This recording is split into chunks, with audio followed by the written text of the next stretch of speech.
I was a go-getter.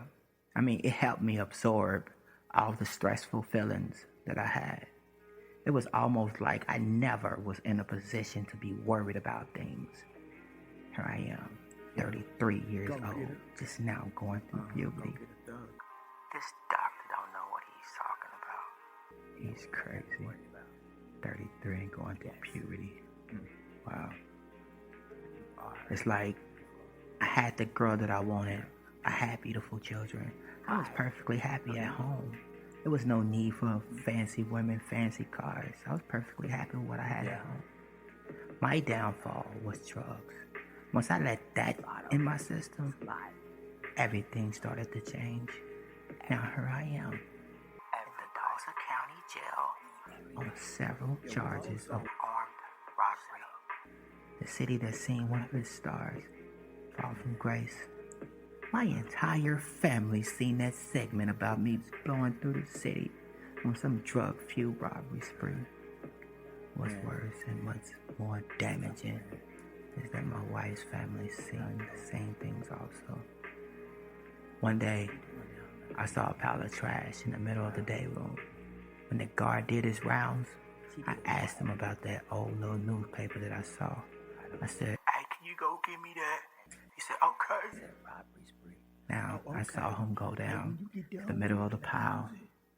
I was still in segregation, but I could see a little bit downstairs. He got the newspaper, bumped it back upstairs, slid it under the door.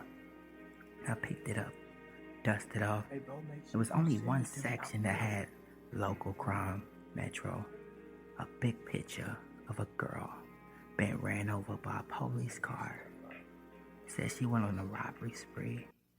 She almost shot someone trying to carjack them. I'm reading this. After failing to get the car, she did it again. Once the police caught, okay.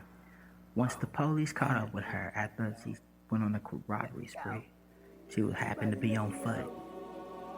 Once the police spotted her, she took off running. She pulled out a gun. She turned around and started shooting at them as she was running forward, looking back. The police officer stated that at that time, he had no other choice but to gun his engine and run her over to end her rampage. They had shut down the east side of Tulsa, all the elementaries, because where she was ran over at, the picture in the background is an elementary.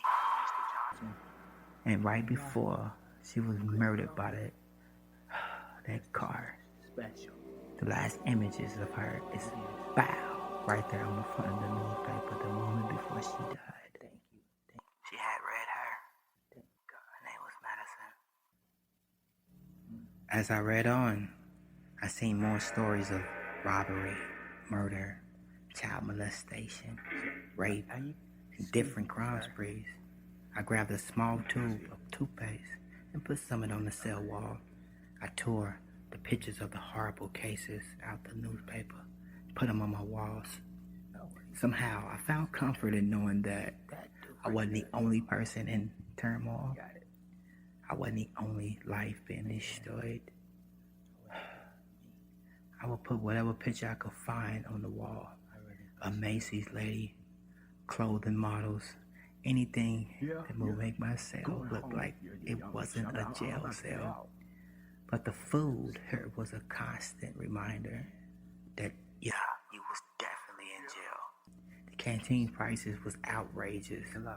One Roman noodle soup, nearly $1. A bite-sized bag of chips would run you probably $3.